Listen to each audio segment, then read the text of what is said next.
You're about to enter into a new world of knowledge, curiosities, and high strangeness. This is a podcast of Straight Up Strange Productions. This episode is brought to you by our Patreon supporters. Become a patron today at patreon.com/intotheportal.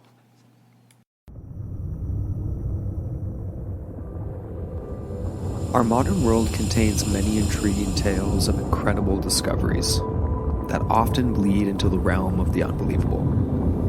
Things that, if true and real, should revolutionize our understanding of humanity and our history on this planet.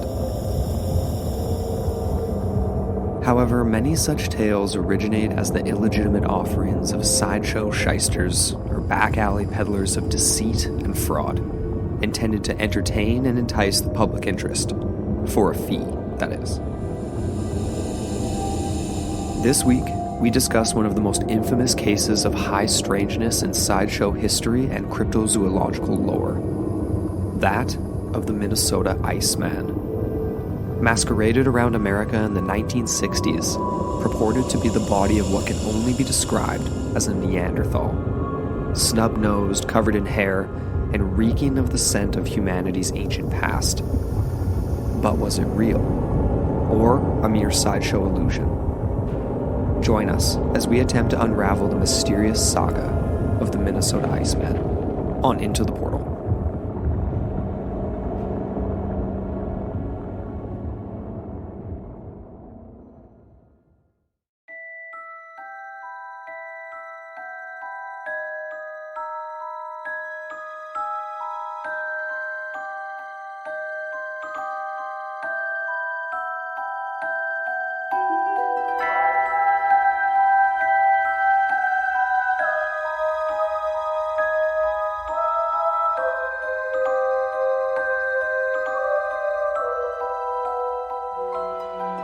Hello, and welcome back into the portal. I'm Amber A. And I'm Andrew McKay.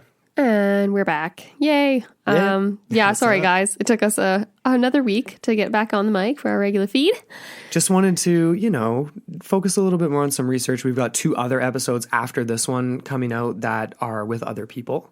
And they're going to be really cool. Collaborations. So there's a lot of detail going into that. Mm-hmm. And yeah, really looking forward to it. And you guys are going to love it. I know it's going to be really fun. Mm-hmm. But quick bit of housekeeping, obviously, before we get started here.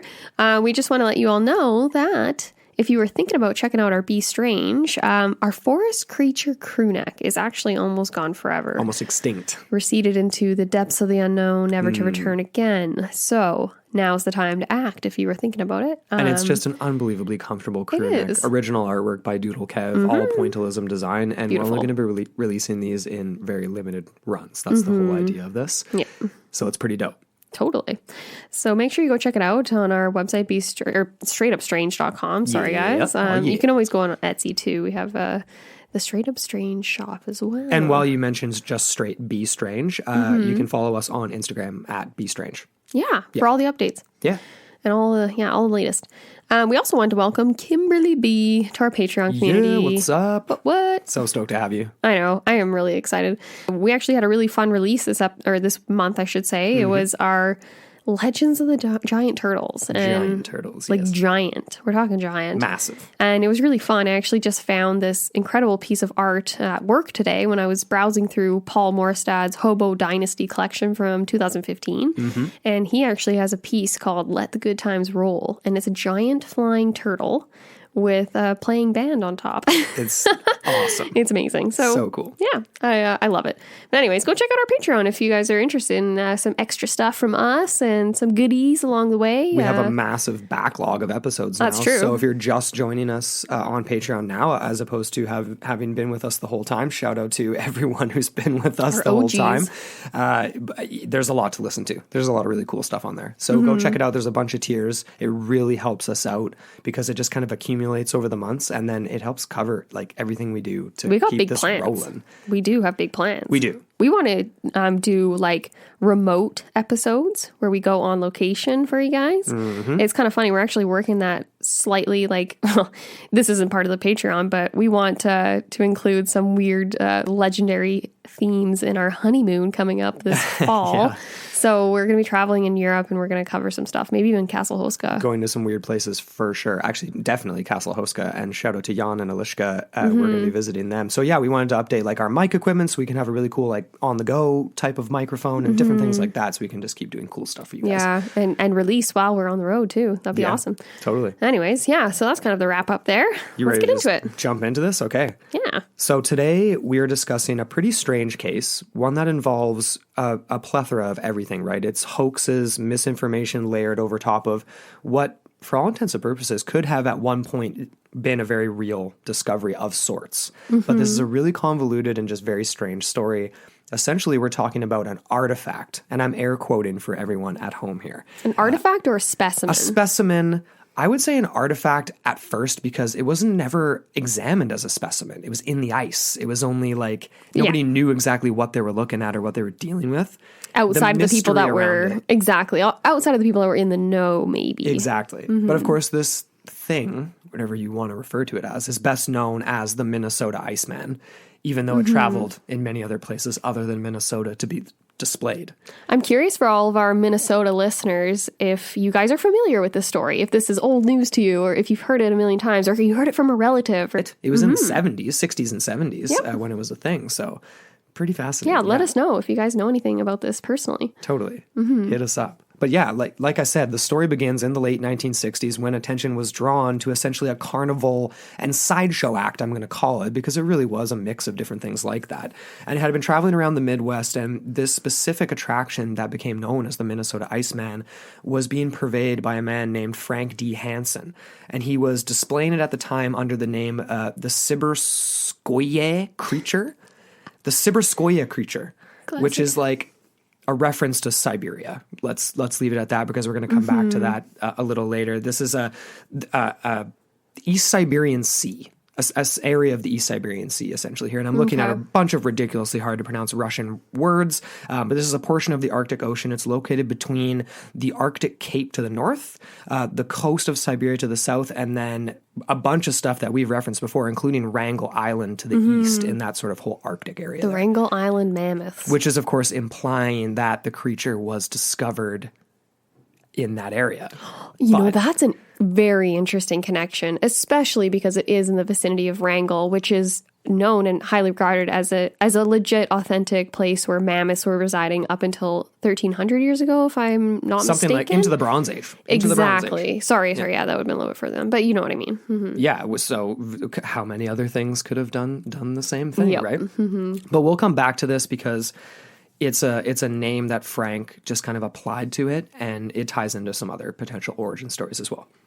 But let's come back to the main story here. So it was the fall of 1967 when things kind of really started to take off because there was this young guy by the name of Terry Cullen who was visiting specifically the area, the outskirts of Milwaukee, when he first heard about this exhibit, which was in, the Milwaukee, Chicago kind of like outskirts area. I've never physically been to that area. I know it's all in the same neck of the woods. And this was a traveling exhibition, right? But he caught wind of this. He was a naturalist, described as that in most articles, but he was studying zoology. He was a zoology major at the University of Minnesota in the late 1960s.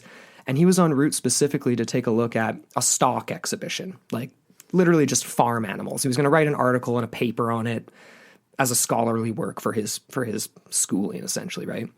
But he caught wind of this Iceman. And of course, he's going to be intrigued. He's a zoologist. Yeah. So he goes to the exhibit, meets Frank.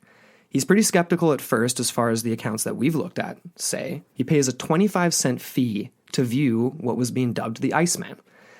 And we don't really know exactly how long he spent with it the first time. He would end up traveling around with it, but he studied it as thoroughly as he could the very first time because it wasn't really clear exactly. This block of ice, we're going to get to the description in a second, you guys, but it was very opaque in some sections, clear in other sections, and really hard to kind of get an idea of really what you were looking at. It makes sense. It's like, ice is definitely not transparent by all means. Like an ice cube is even not transparent. Of course. Yeah, totally. But even so, in the end, he ultimately concluded after this first viewing that he was looking at what he thought was a real corpse. What exactly of what or who or when, he wasn't exactly sure, but he wanted to keep studying it. The point here is that he claimed at that time that he believed to have seen a genuine corpse of either an ancient human or some type of like Bigfoot-like creature. Oh, okay. So definitely, because it was described as being covered in hair. Well, this was a description on what Terry saw. And it was what he described as a 6-foot tall, hairy, ape-like creature / man. It was laying on its back in a block of ice, like we said, kind of opaque, kind of not the best situation. And it was in a large freezer sealed with a thick pane of glass on the top. I've heard other descriptions where it's like a glass coffin kind of thing. Yeah. Mm-hmm. And like you said already, some of it was murky as far as the ice was concerned. Some of it was clear, but there was enough that could be seen to make out basic features, such as an upturned nose with very large nostrils, like a snub nose is how it's been described. Right. One of his eyes was actually dislodged and it was hanging out of the socket. And it looked like some sort of head wound, obviously, probably a gunshot is kind of the most logical. I've seen that description a lot too. Of course, and that leads into all kinds of other speculation. This last because part, that wouldn't be a gunshot wound if it was an ancient that's true. human, right? So exactly. We'll come back to that. Yeah, exactly. Is this a modern Neanderthal? Anyways, we're gonna get into that in a second here. A modern Neanderthal. We're air quoting here again, right? Yeah. This was funny though. In the Skeptoid article, they describe how its left hand was thrown up over its head, and they don't describe this, but it actually did have some sort of injury. It looked like it was apparent, like a broken bone or something. Yeah. And then its right hand, this is a quote, was strangely holding its penis up across its abdomen. That's the first time I've ever seen that description. Yeah, I've seen it in a few. In one of Bernard Heuvelmann's, I hope I'm pronouncing he's it. graphic. He mentions that. It's in a few different descriptions anyway. I had another description from Scientific American. It's slightly more elaborate, and it describes the chest as robust and barrel-shaped. It had a thick neck, large hands and feet. The face was broad, flattened, and possessed a short, upturned nose, like I already said, and a prominent brow ridge. Like distinctly like a Neanderthal. Very Especially much the so. brow ridge. The classic caveman, if you're thinking that. You know what I mean?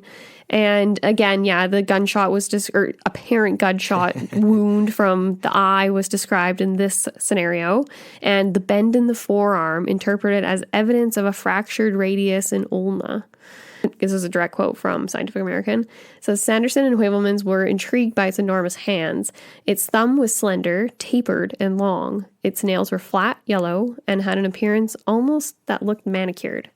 And a heel-like pad was present on the palm's outer side, a feature suggested by Sanderson to be indicative of habitual quadrupedal behavior.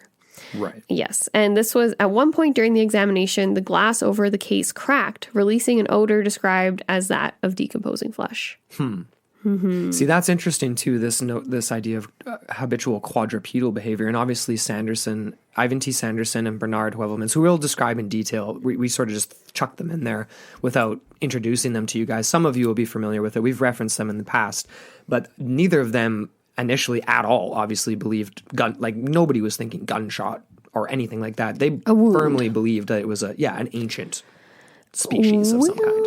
Well, I don't know. Yeah, exactly. And as it develops, these two men, both prominent cryptozoologists of their era, would divide. And this would cause an irreparable rift between these two gentlemen, unfortunately. It would. But it's kind of funny you mentioned that because one of Heuvelmann's prominent theories, not just related to this case, but overall in the hominin, like unknown hominins and all that kind of thing. Yeah, exactly.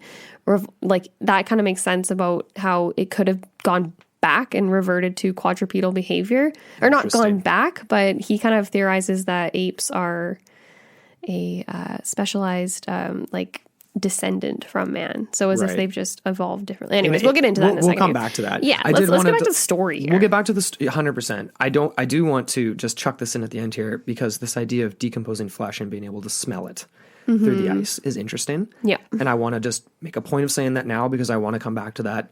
It's for everyone out there and also for me to remember to come back to that in the story here. Okay, let's come back to Terry Cullen. Because he was hooked in a way, and this is before Sanderson and Heuvelmann's had a chance to check it out. But he would end up, like I said before, traveling around with the display in order to study it further. And he spent time through Illinois, Wisconsin, Minnesota, a couple other places, and was with it for a long time until the tour actually ended in the 1968, like the end of the exhibition season, presumably winter. And that's a reference from Lauren Coleman's work. But the Iceman was on display at some pretty strange places, really, like shopping malls, state fairs. Very legitimate. Exactly, right? Like places that really that definitely don't add legitimacy to what Frank was saying. They're just trying to make money off it, seemingly. They don't want it to be examined. They don't want it to be in a museum. Unless they could sell it for a bunch of money, I'm imagining. There are, of course, I can't think of any off the top of my head. I probably should have dug into it, but it's just occurring to me now. Cases where people have probably put things on display like this in a very carnival-like way when they are indeed real, interesting things. Like, say, a mammoth tusk or something, or like whatever, or like you know what I mean? Like other things that are strange, could be fake, potentially, or some people might believe that they're fake. Yeah, like you know a Ripley's Believe It or Not. Exactly. He was kind of the blueprint for that one. Basically, the long and short of it is, though, Cullen at one point in time felt like he was more or less in over his head, and he decided to try to contact Ivan T. Sanderson, who was a prominent cryptozoologist. He wrote different zoology articles and just different sort of like paranormal articles and stuff like that, too. He lived in New Jersey, and although the two didn't really know each other well, there was a few references I saw that made it seem as if Cullen had contacted him in the past because he read his work. But it's pretty funny because Bernard Heuvelmans, who's the Belgian, like, famous cryptozoologist, French-Belgian, he's like the Poirot of cryptozoology, right? He happened to be staying with Ivan T. Sanderson at the time that this was all going down in the late 1960s. He was visiting his house, which was actually, according to Lauren Coleman, dubbed the farm by like cryptozoologists and friends of Ivan T. Sanderson. Really? It was like this meeting place for talking about weird stuff. Oh, that's cool. But like Cullen, the farm, as if they're growing things. Ideas, perhaps? Ooh. I don't know. Yeah. But he contacts Sanderson. They end up both coming out. Pretty interesting. I have a quote here directly from Heuvelmans, and let me just read that, and then we'll continue on here. The specimen at first looks like a man, or if you prefer, an adult human being of the male sex, of rather normal height, roughly 6 feet, and proportions, but excessively hairy. It is entirely covered with very dark brown hair 3 to 4 inches long. Its skin appears wax-like, similar in color to the cadavers of white men not tanned by the sun. The specimen is lying on its back. Left arm is twisted behind the head, with the palm of the hand upward. The arm makes a strange curve, as if it were that of a sawdust doll. Interesting. But this curvature is due to an open fracture midway between the wrist and the elbow, where one can distinguish a broken ulna in a gaping wound. The right arm is twisted, held tightly against the flank, with the hand spread palm down over the right side of the abdomen. Between the right finger and the medius, the penis is visible, lying obliquely on the groin. So that's the specific description from Heuvelmans after him and Sanderson had 3 hours initially inspecting the specimen, and then over the course of 3 days, they stayed there to go back. Exactly. They're invited to his shed, essentially, weren't they? Or his little trailer. His little trailer. Yeah. Very legit. Which also doesn't sound super legitimate. But, I mean, you're not going to have the red carpet traveling around in the fancy Metallica tour bus. I mean, not a thing. But they were completely convinced after inspecting for these 3 days that the creature was authentic, that they were looking at some sort of an ancient creature, and they started spreading this through their colleagues, essentially. Sanderson even started to basically refer to it as a bozo very affectionately because it was talked about so frequently. He ended up giving it a nickname. Bozo, even though that kind of went against him to a certain degree because it was almost like making light of the discovery and like not really taking it in too the seriously. Carnival context. That doesn't.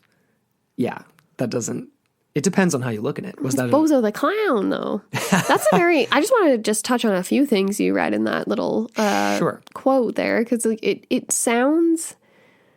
I don't even know. Like it does sound like a legitimate description from what you could like render from this thing that is frozen solid in the ice. That was interesting. The sawdust doll thing that you mentioned as well. Interesting. And commented on. I'm just like. For me, if I was either one of those guys, I would just like, I wouldn't be satisfied until I had a chance to look at it out at the ice. You know what I mean? Yeah.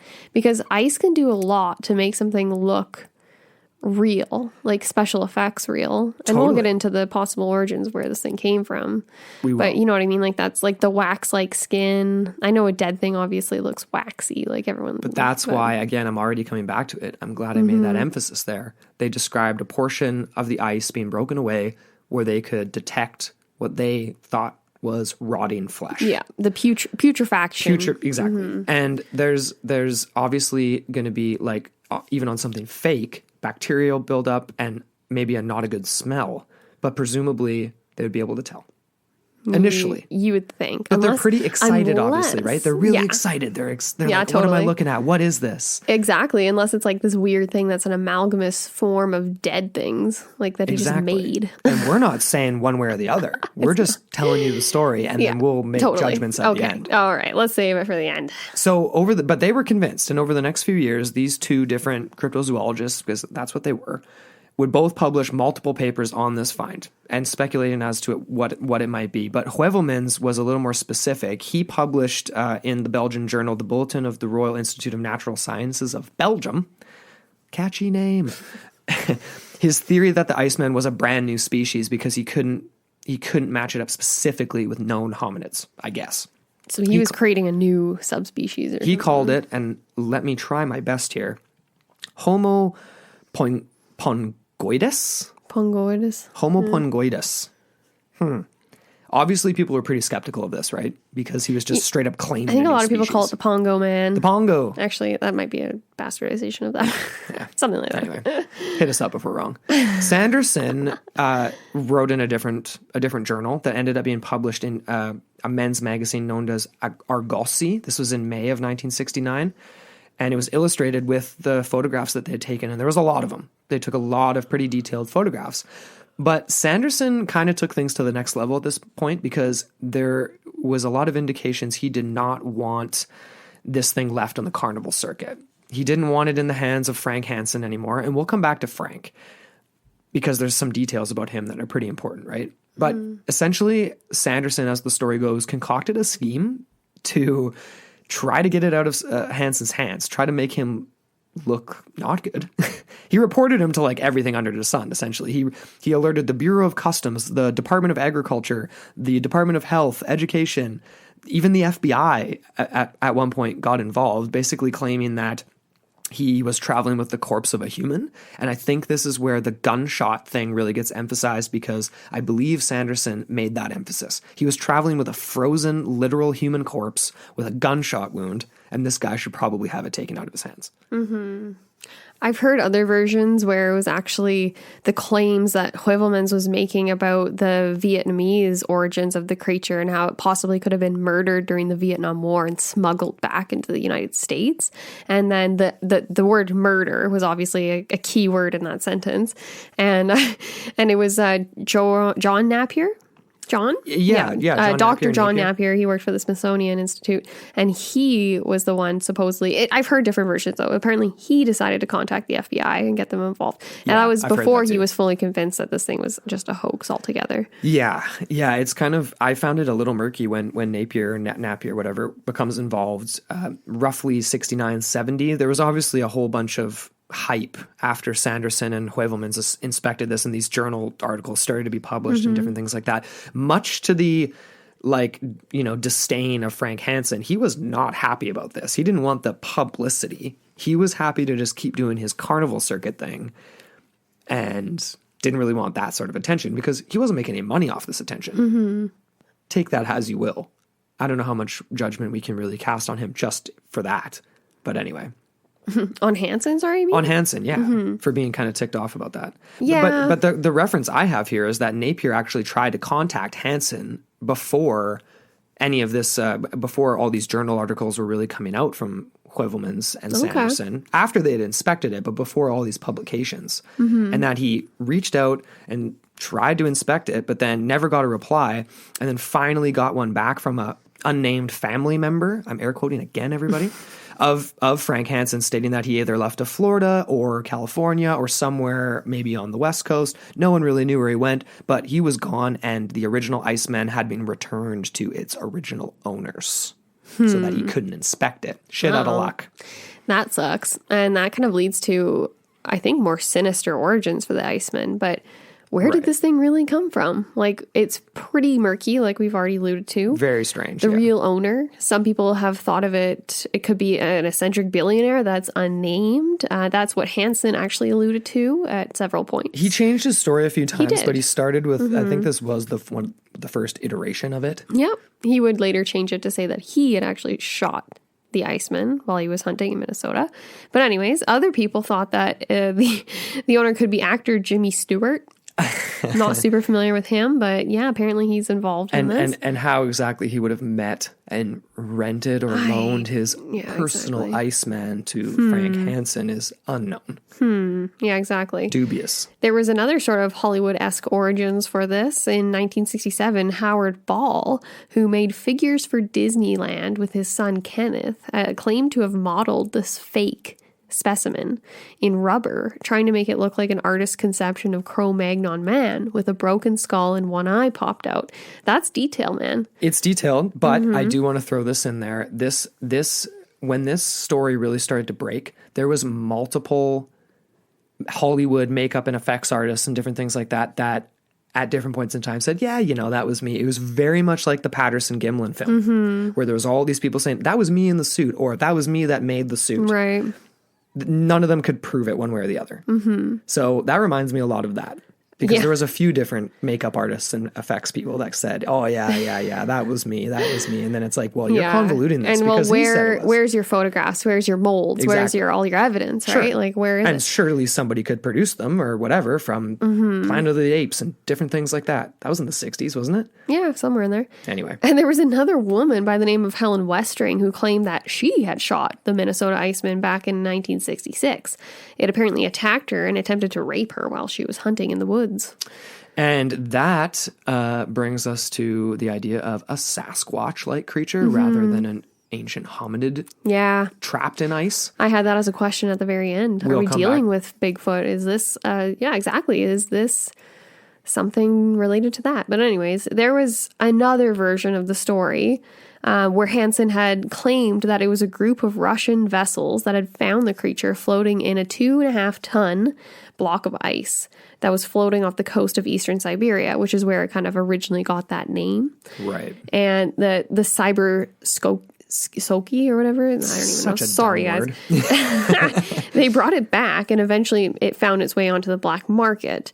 There was kind of an extended version of this where somehow this thing ends up in Hong Kong. Yeah. And it's in this like Hong Kong deep freeze where it's discovered and purchased by like a dealer, obviously black market dealings. Sure. By an anonymous American millionaire. How do you even how do you find a buyer for something? I want to know what it's like in the black market. And why That's interesting. Exactly. And what would be the purpose? And how much did you buy for it? I want to know. Well, we can talk about that. It was a listing price for the fake one in 2013. Right. We'll come back to that. Yes.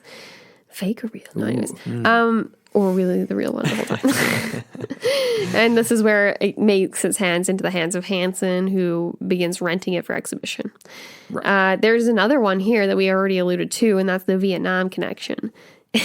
Vietnam! Yeah, really emphasizing your Canadian accent on tonight's show. Well, let's just own it. Okay, wait, what was the thing I was saying at work earlier? Oh man, what was it? I don't even remember. It was some type of wine, I think. Anyways, it was bad. Sauvignon Blanc. Sauvignon Blanc. Anyways, some actually believe that the Iceman, like I said already, Heuvelmans was a supporter of this argument, that it was a corpse that was smuggled out of Vietnam by drug traffickers.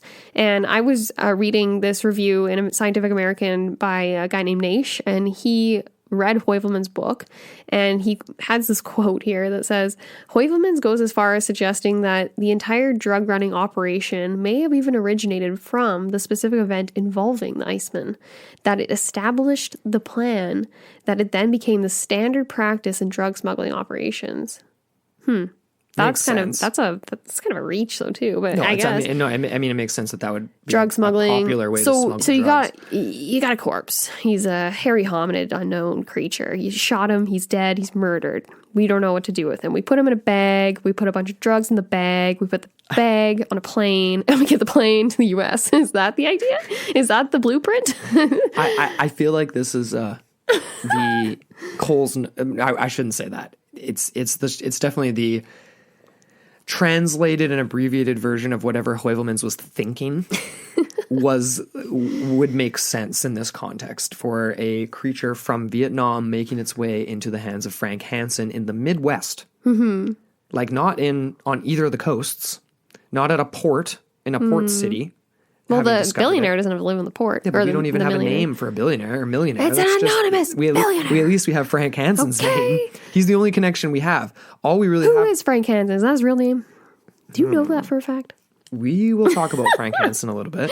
But okay. let's continue. Let's continue with this Vietnam connection. Because Heuvelmans' wording, like I already said before, may have been the cause of some trouble because he kind of alluded to the idea that the specimen was murdered, which means that this is a definite human, right? How do you define human? We're getting into existentialist conversation here because it's very interesting. The Smithsonian and the FBI were both involved with this. However, Edgar J. Hoover, yeah, the big boy here, Hoover said that it had to be dismissed because if it was a non-human, no crime had been committed. If it was a non-human. So maybe that's why Hansen disappeared. Because he was like, oh, snap, I'm about to get in some serious, you know what I mean? Well, I mean, yeah, if he was rocking a real corpse, if that's what you believe. And obviously, we're going to talk about it in a second here, the idea of multiple re-thaws, re-melts and freezes. Or multiple Iceman. Of multiple. I like my header for this one. It's 1 Iceman, 2 Iceman, 3 Iceman. Well, let's jump right into it. Or none in capital letters with an exclamation mark. Yes, because there is obviously a lot of controversy on this. John Napier, there's a few different versions that I saw where essentially he was either invited to examine the specimen and declared it fake himself, or he was denied the look altogether. But... so this is when exactly he becomes convinced it's nothing more than a latex model. It's a hoax, definitely. And Sanderson, okay, this is where I believe the story that Napier actually did get to look at this creature because it doesn't really make a lot of sense if he didn't, what Sanderson actually said afterwards. Right. So Sanderson went as far as to say that he confirmed the view of Napier that this was a latex model because it was different, like physically different than the Iceman that he previously examined. Right. So this is weird because it's contrary to Heuvelmans' views, which we will get into in just a second here. But Hansen, so this original purveyor, admitted that he had withdrawn the original Iceman and replaced it with a new model. But when, why, and where did the first Iceman go? Right. Is my question here. So this gets into this idea that the Iceman had definitively different appearances throughout the years it was on exhibit. Right, yeah. This is leading some to wonder how many models had been made, if it actually was the case that there were multiple models or even just one replacement model. Others believe that the model or body, whatever you want to call it, that was used by Hansen was defrosted and refrozen again for each outing. So it would have had a slightly different pose, angle, appearance, including either an open mouth or closed mouth kind of thing. Interestingly enough, Heuvelmans, he denied the idea that there was a replacement model and that it was legitimately just the thawing and refreezing of the creature that was causing these differences. He kind of held on to this, but it does go against what Hansen was saying, how he did replace it. Right, even though Hansen doesn't seem very credible and he changes the story all the time. So he's also being bombarded by FBI, cryptozoologists, zoologists from the University of Minnesota, this, that, and the other thing. And he's just a freaking carnival guy trying to make a living. And whether or not the origins, and he's just trying to save his ass. Like, there's a lot of different contexts that we don't know. Exactly. We can make snap judgments about a lot of this stuff. Totally. He doesn't seem legitimate, but you never know. Yeah. I included this quote that Naish had in his review of Heuvelmans' book, which was recently translated from French for the first time back in 2016. And this is what he says here, Heuvelman. I was the only one to believe it was still the actual corpse. Emphasis in original. True, I had definitive advantage over everyone else. I was the only one to have made excellent photos of the original exhibit. I had been sent a few color slides of Hansen's new exhibit. After a comparison with my own, I had to agree with the evidence that it was the same and only specimen. a lot of problems with this story is time and place of when certain things were said. And we have dates for publications, like for Sanderson and Heuvelmans, right? Like in 69 and some stuff in the early 70s. I think it was 73, 74. I can't remember now. And then because this quote comes back in reference to the idea that they were admitting that they believed it's fake. And I added in at the end for context because it's used in reference to the discovery of a very fake one in the 2000s that they then bring this quote back. Are you talking about the Storage Wars one? Yeah. So it's all very convoluted, right? Yes, and this was a quote from the book that was published back in the 1970s. Yeah, so there you go. So there's no way. Okay, so exactly. So this is a quote from the 1970s. Yeah. That is very important. That's so specific. I said it was from his book that he published back in the 1970s. It was actually co-authored. Oh, sorry, I didn't even quote the actual name of the book. Oh, off the top of my head, it's called Neanderthal, The Strange Saga of the Minnesota Iceman. Awesome. We need to get that one in the library. Yeah, that's the 2016 English version. Right. And the original is obviously published back in the 1970s. You had a few interesting things to say to me today about the translations of his work. I guess we can come back to that in the end. Yeah. How it's... Well, yeah, we can even just touch on that right now, Sure. I guess. The idea that this is from Naish's review, the Scientific American review of his book, and the English translation and how it comes across. And he kind of alluded to the idea that it comes across as a little bit hurried and angry to a lot of things and defensive too, in some ways, especially of his more alternative theories and the idea that he's very, he's very non-accepting of the mainstream philosophies and how he doesn't really want to entertain those, but he has to a certain degree. And he's always going against the grain. He kind of is. And I feel kind of bad for this guy to a certain degree because he was going through a really rough time when this was all going down. He was in the States, and while he was there, he found out that his daughter had literally weeks to live and he couldn't get home. Heuvelmans. Yeah, exactly. He couldn't get home in time, and I don't think he hadn't got to say goodbye to her, but it was a really rough time for him. He was a very vulnerable state of emotions, and perhaps that did influence a little bit of his views on the subject, or who knows exactly. It was just a big distraction for him, maybe. Yeah, and he emphasized things maybe a little more. Perhaps. But anyway, let's continue on here, because there's a few important differences, including differences with that last quote that Amber just read that we'll come back to in a sec.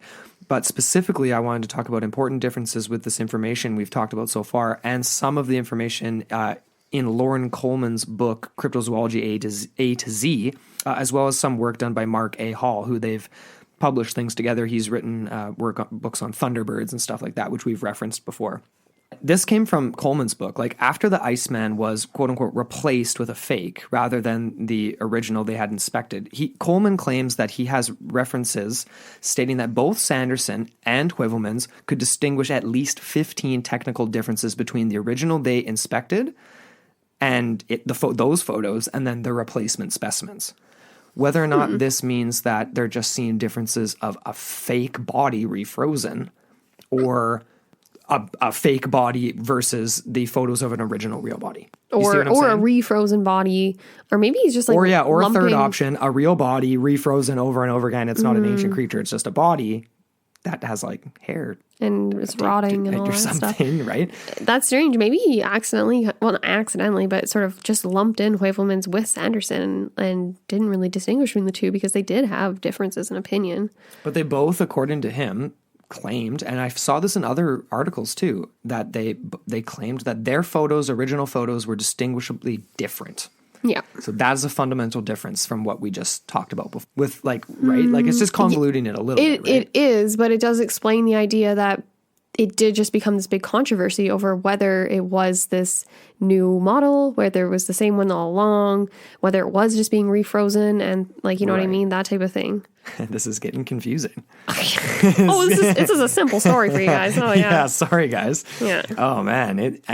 It's definitely tough. It's tough because what does this all mean? I mean, it seems to just get stranger and stranger, right? Like, for most people, the story goes that in 1967, Hansen had essentially a latex rubber and hair replica of a creature, of a Cro-Magnon man creature, manufactured probably in California, sometime in the 60s, and then in 1969 had it replaced either with something else, but this is the same date that we have this convolution. Did he replace it with replace an original corpse in 69? Or did he have a manufactured corpse in 67 and it's been fake the entire time? We'll never know. You know what I mean?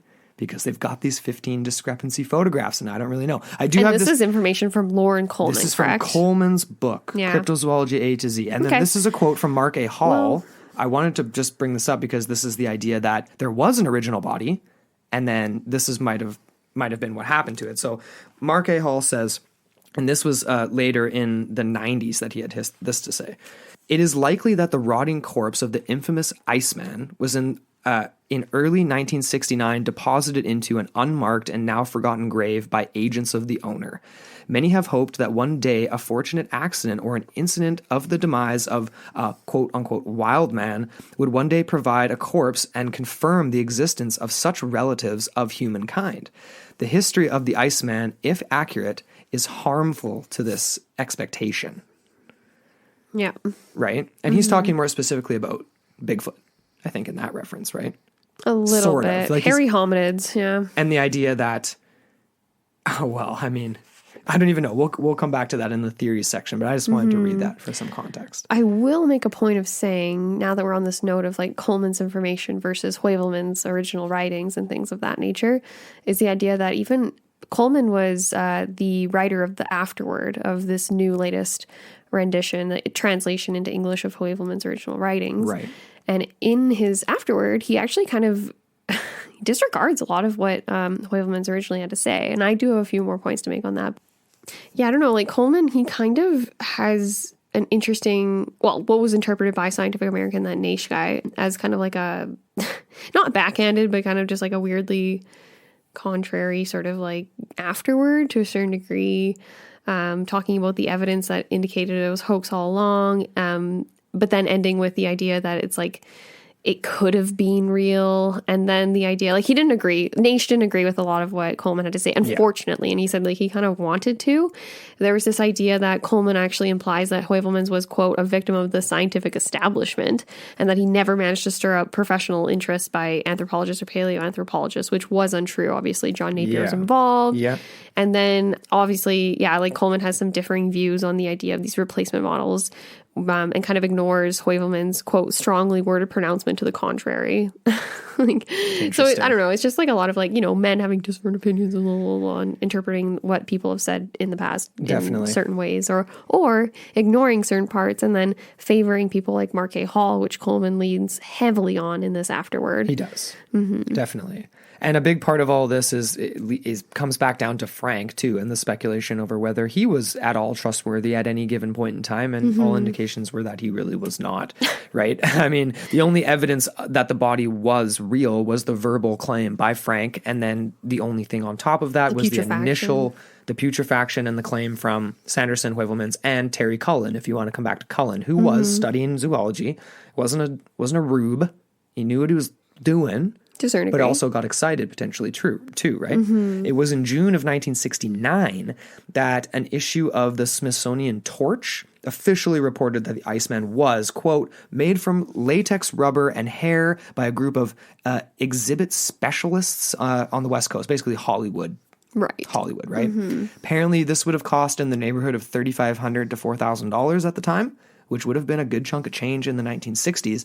This is the other thing that's strange, because why would Frank Hansen go... He must have been real confident in his Carnival Act idea to fork up that kind of money when it, by all indications, he did not come from any sort of money. Right. That's a pretty penny to pay to do. Or is it an elaborate hoax or joke by this eccentric unnamed millionaire?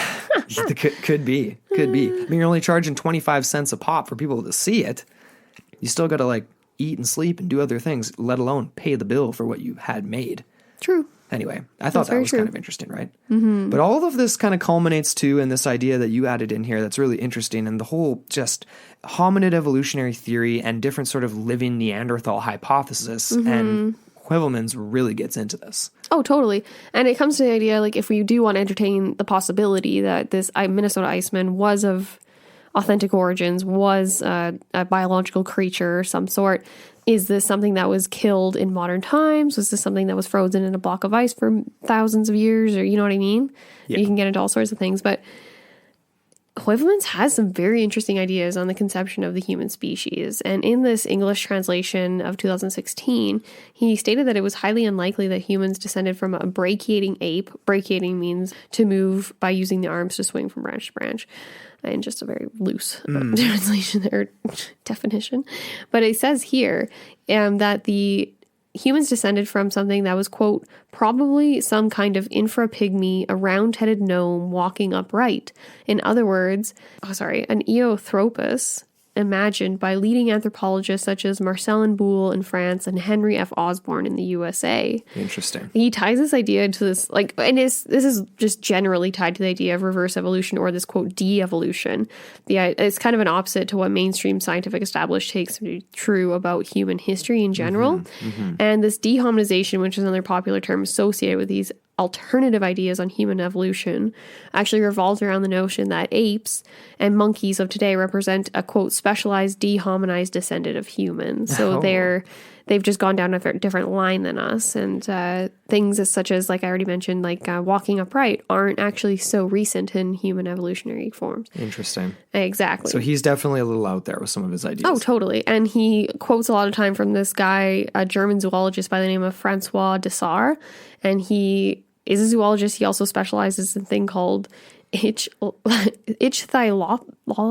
the study of fishes, from what I could gather from the French version of Wikipedia. All right. Anyways, he's a proponent of all types of ideas like this, and he had this cartoon illustration of what basically looked like a fish-human nymph-like creature coming out of the water, like a tadpole type thing, slowly becoming what is a human, and then slowly turning into what looks like a monkey. Interesting. So it's like this reverse evolution thing. I don't know. Well, you've had this interesting point. I think you'll probably bring it up in a second here about how the foot of primates is believed to be much more advanced than humans. Exactly. Which is kind of an interesting thought.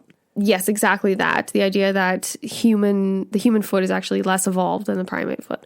And there's this idea also tied into all of this that's called initial bipedalism, which is, quote, a hypothesis which proposes that the human body shape and habit of erect walking are not recent evolutionary evolutions, but ancient ones, primitive to not only hominoids or primates, but rather, or perhaps to mammals, and even to a far more inclusive class of vertebrates, end of quote. That was a Naish quote there from his Scientific American Review.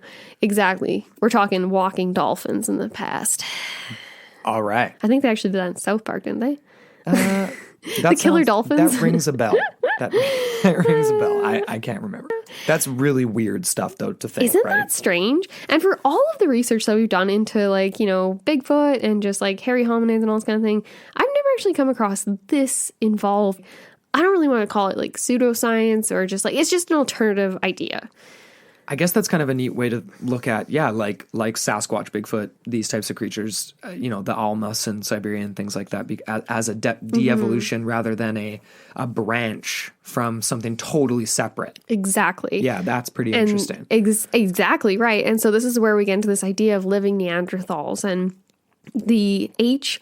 pungoides, which is actually called ape-like man, which was the name given to the Iceman by Heuvelmans. You already mentioned it off the bat at the top of the episode. Yeah. He actually declared it a previously unknown species of human genus and settled on the idea that it was, quote, a form of living Neanderthal. So this is our kind bread of and butter, crazy. right? Whether or not this is entirely a hoax, at least the idea and the perpetuation of this belief, even if you think it can be dangerous or whatever, I don't think so, because it keeps people going. It keeps Sandersons and these types of folks looking into this stuff. People like us, you guys listening that are interested in this kind of weird stuff. Yeah, it's just how much of it is actually supported. Heuvelmans goes on to say that a lot of the recent quote unquote discoveries related to hominids and just archaeology in general. Archaeology? Paleontology. Archaeology, that's all. Yeah, totally. Yeah. Study of ancient dead things. Digging stuff up. Yeah, but he actually said that a lot of the recent discoveries in his time, at least, supported his hypotheses as he saw them fit. Well, I'm not sure if he was cutting and pasting to make things fit or what, because I've never read. A lot of his stuff is in French. I don't read French. I would really like to get my hands on this book, though, and it's only $15, so we should definitely order it. No, definitely. Yes. The only thing I will say is that obviously, in a vacuum, that sounds crazy, right? For specifically looking at the Iceman and how crazy this whole story is, and and the theories you just talked about with Heuvelmans and his ideas on evolution and de-evolution.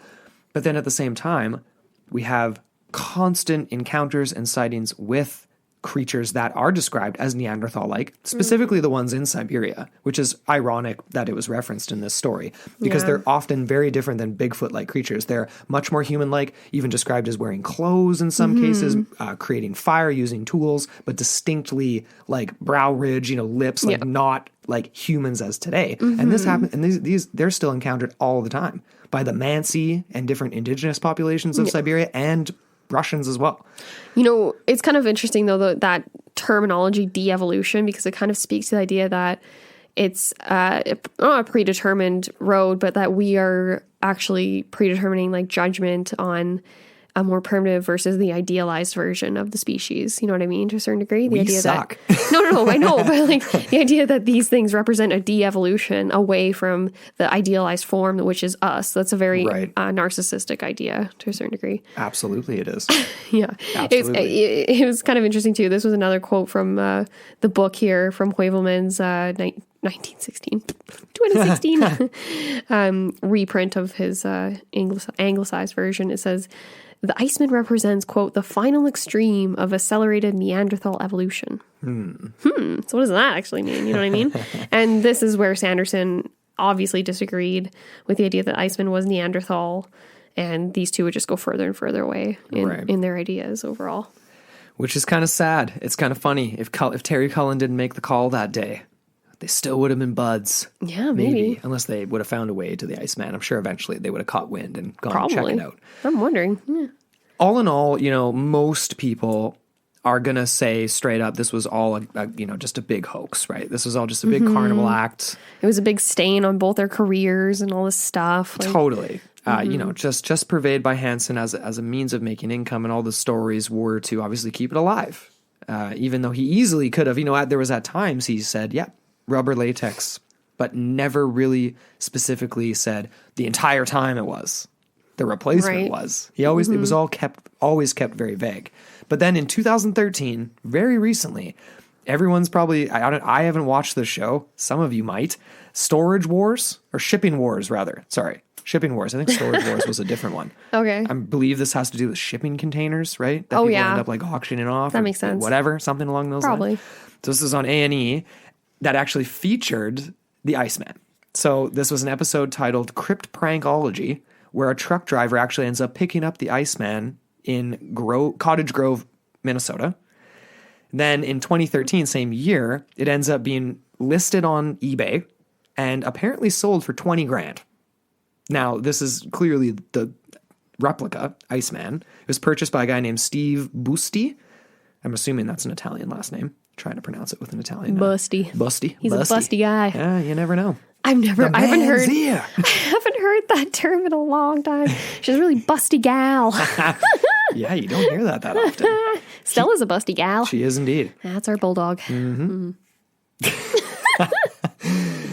You can go see this thing, though, you guys. Long and short of it. And we've got some friends out in Texas. So, I mean, like, shout out to Toby, shout out to Bailey, shout out to, we've got a bunch of people out there. Yeah. So, this is in Austin, the Museum of the Weird in Austin, Texas. You can go check this out. Now, of course, most articles that feature this in it are going to say, case closed. Clearly a hoax. It was a hoax in 1967. It's a hoax now. Mm-hmm. Here's one of the replicas of what was a carnival sideshow act the entire time. Yeah. But there's so much more that we've talked about there throughout this. Really is. And it's interesting because Busty, the owner of this the Museum of the Weird, he's of the mind that, well, obviously he wants to purvey this as an artifact and all that kind of stuff still. But he thought that there was no foreign origins, but it was actually shot in Wisconsin by Hansen. He's sticking to that story. Crazy, right? I know. And that is a very specific thing. Like, he went out on a hunting expedition. He ended up go on that website and read that, you guys. It's fascinating. We didn't want to include it because it's for his museum, right? It's to try to jazz it up. But we're kind of coming down to the end here. Final thoughts, theories and thoughts. I mean, ultimately, after everything we've talked about, do we truly believe that there was an original corpse? I'm just going to say corpse. Doesn't have to be ancient or new, just corpse. I'm just throwing that out there. Where do you stand on this? I want to give him the credit of the doubt, or the benefit of the doubt. I'm tired. But anyways, I really don't know what to make of this. I feel like it's really easy to misidentify something that is frozen in ice. I also think it's very confusing. Like you said, right? This initial, if it was a $3,500 full replica model, yeah. like why would you go to that degree? And then why would you, like, so you're thinking, okay, if I spent $3,500 on this, I charge a 35-cent like entrance fee to this. I only need 1,000 people to come see this thing before I've made up my money. Does that make sense? Does that math that up? No, that'd be 350. That'd be like 10,000. No, but I mean, but he was traveling around for a long time. Presumably, lots of people were checking this out. But it's like to go to those lengths off for something just so like that doesn't sound like That's carnival folk. It's a showman, but it doesn't sound like carnival folk. They're looking for a cheap, easy way to make a quick buck. Anyway, I don't know if even maybe that's just what if he didn't spend $3,500 on it? What if he spent like $20 on it? Maybe. And he made it himself and he like fashioned it out of like dead deer and like a bear and just like kind of that's mold it all badass. together. Like that's totally. But then and that would explain putrefaction. That would explain the changing shapes of it over time. It would also. How would you get the human face though? It would lend credence as well to his whole hunting story. True. If he was able to put something like that together. I just want to say, like, I already said this off the top, but like, why didn't Sanderson Heuvelmans just make him unfreeze it? Just thaw it out. Let's examine it. I would have actually gone to lengths if it was like my career, my reputation. I probably would have tried to have stolen it from. Well, I mean, they tried to do essentially that. They went through official channels, though, according to your analysis. Well, we don't know these two guys personally, whether they were the type of rough and tumble. You know, they put the masks on, put the cat bug after hours, on. put the night vision on. Mm-hmm. Yeah, maybe. Yeah, they could. What do you think? I'm turning it on you. Well, obviously hoaxes are abundant and were abundant. Like, for example, there was another one, 1997, a hoax in France that was very, very similar. There was another sort of like quote unquote Iceman found, totally confirmed to be a hoax and written about by Michel Renal, who's a French cryptozoologist. There was a bunch more after this, you know, in the 70s, 80s too, like right after 69 when this all came out. So I'm leaning towards the fact that overall the story in and of itself is a hoax, but that perhaps it depends on what you think of Frank. This is what it comes down to, because what Sanderson and Heuvelmans saw and took pictures of and smelt putrefaction, like that initial story makes all the rest of this so weird, because whether or not he legitimately had an ancient creature or an Iceman or whatever you want to call it that he purchased from someone or borrowed or rented or whatever, but was just a carnival guy. I don't know if I'm really buying that per se, because who is this eccentric millionaire random person? If he was legitimately spending the money, $3,500 on getting this done, he's clearly not just he should be given more credence as a human being, right? As like a smart, intelligent, like able to like, you know what I mean? Like he's painted as kind of a dum-dum and a liar by a lot of people. I don't even see him as a dum-dum. I just see him as shady and just like exiting the scene when he needs to, you know? Well, he doesn't really exit the scene except for when he got reached out by the Smithsonian. Exactly. That's when everything got ugly and he was like, oh, no, all right, I'm out of here. Yeah, but that was a one-off. That's a true con man move, hey? He let multiple... I don't even think this guy's name was Frank. Yeah, but then but then you referenced again, like Napier did get to look at it. Ultimately, we want you guys to go check it out if you're in the vicinity of Austin, and hit us up what you think this the clearly fake one, the gaff, the hoax looks like. Take some pictures. And we want to know what you think ultimately of this whole story. Yep. Was there something real in the beginning? What do we think of Heuvelmans and Sanderson? And just in general. And of Frank. And of Frank. Yeah. Could there have been a real Iceman at one point in time? You know what I kind of want to do now? What's that? Well, we got a really, really awesome gift in the mail. And it was it was a little, you know, when you're a kid and you get those little dinosaurs and you put them in water and they grow? We got a Sasquatch. Oh my God. Shout out to Shay. Yeah. Thank you, Shay. We really love it. So amazing. And so we had it in our salad bowl and it was in there for like, you know, a couple days, like 4 days. And now we took it out of the water, but it's still like enlarged. Massive engorged. But I want to put it in ice now. Oh my God. And have our own mini, because I was thinking like this isn't like a homunculus Sasquatch. It's a mini Squatch. We should totally We should put it in ice and then do our own hoax. We'll have it on display. We'll charge people an entrance fee. Let's do it. Love it. 25 cents. Nowadays, that seems reasonable for that type of... Pretty much. It's a quarter. Come on. Oh, man. But that kind of wraps it up for today's episode of Into the Portal, you guys. So yeah, we want to hear what you guys have to say about the Iceman. Hit us up, intotheportalmailbox@gmail.com. We love getting emails from you guys if you don't like commenting on social media. But if you do, hit us up on social media. If you don't already, follow us at Into the Portal Podcast on Instagram, at Into the Portal 1 on Twitter. Don't forget to rate, review, and subscribe to the show and tell your friends about the show, and check out intotheportal.com. Mm-hmm. And that's about it. So until next time on Into the Portal, your gateway to the bizarre.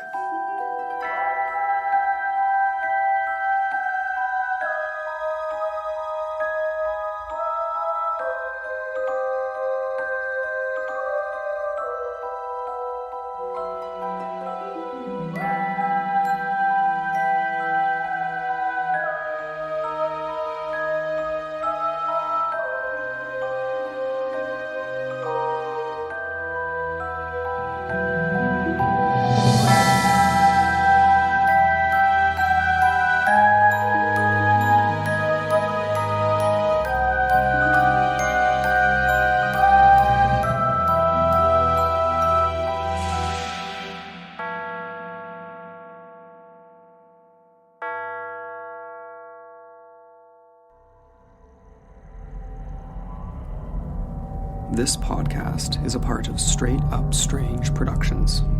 Discover more shows like this one at straightupstrange.com.